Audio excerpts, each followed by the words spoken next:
Yes, que caramba,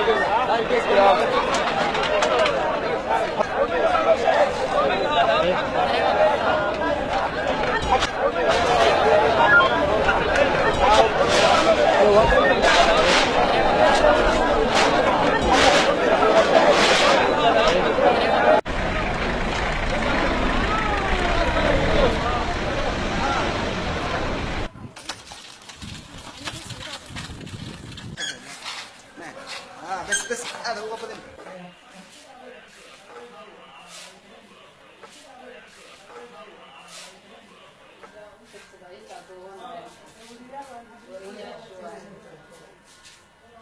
قال دوره خذي